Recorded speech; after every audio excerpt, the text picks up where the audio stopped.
Poe and Sanchez full participation with their injuries. They also lead the league in sacks. They will get on Sanchez. They will blitz Woodley more than Harrison. They'll blitz Woodley. I think the Jets. It's going to be a big. I honestly think Farrier's great in pass defense. Yeah. They use him in pass defense. He's getting up there, but he knows how to cover. It's all going to be about and Woodley comes from the Jets' right side. Yeah. Can Hunter and Tony Richardson pick him up? And that's going to be a big problem. It's not so much can they pick him up, can they stop him? It's all about hey, we'll have to see because you never know. All right. You see what happens. Brad Smith is a big part of this game. Yes. If he's healthy and running back kickoffs, because Cromartie was kind of pedestrian against New England. And not to mention, he could run some little mismatches with that Wildcat every once in a while. If they're going to use him full bore, are they going to use him just on the returns, or are they going to use him for the Wildcat too? If he's healthy enough to play, they might want to try that because they might be scrambling for some answers to try to get something going. All right, let's get to one other aspect. We got two kickers who stink.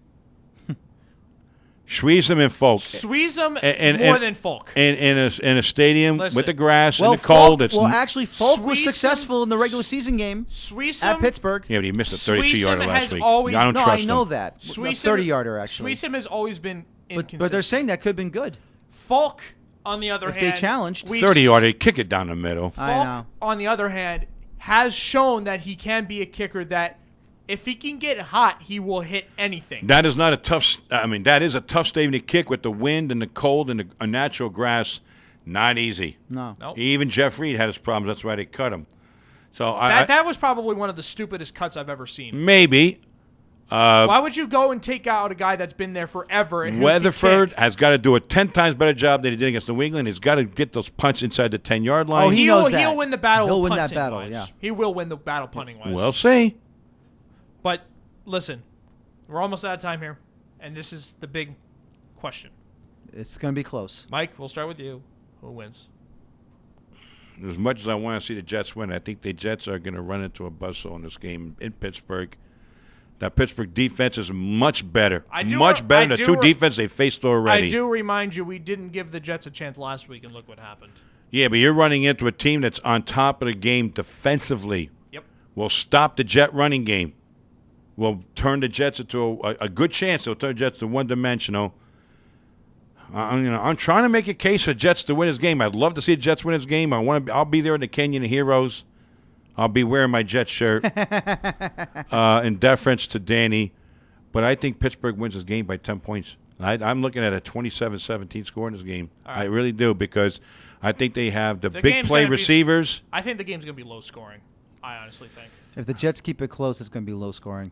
Definitely. Hey, look, they went up against the Ravens defense last week, and they still scored 31 points. Right. I'm trying to say, I think of a way the Jets keep the close score. If they don't get big plays out of Smith, and if they don't get big plays out of Holmes and Edwards. And Kotchery. Let me tell you something. What's good about this game is that the Jets lose, no one's going to be able to say anything because they really did not do much talking this week. Right. They didn't do any talking. If the Jets lose a close game, you could say they actually took another step forward. But then again, there's the other side of the argument.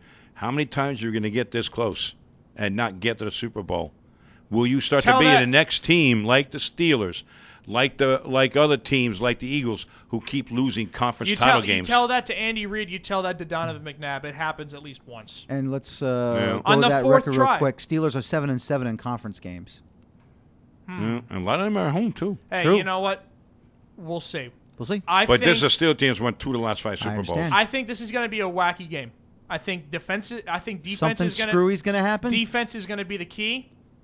But I'm gonna go with a little bit of an interesting pick here. They need a 2-turnover advantage. I think that might be the case, but it's going to be 10 points. However, 10 points will be the only points scored by the Jets. 10-0 shutout. Oh my God! How about that? Hey, you know what? You got to create a little optimistic. I'm glad I'm not driving home with you tonight because you're in another world, pal. Let me say this as the Jet fan on this panel. Weirder things have happened. Trust me. As the Jet fan on this panel, I really believe the Steelers are going to put points on the board. I don't think it'll be that much, but they will put points on the board. Give us the score. Hurry up. I'm going to have to go with 17-14 Jets. Yeah, well, in all honesty, the Steelers will probably win by 17-14 Jets. I think the Steelers win 27-17. 27-17. Yeah. Give me... I hope I'm wrong.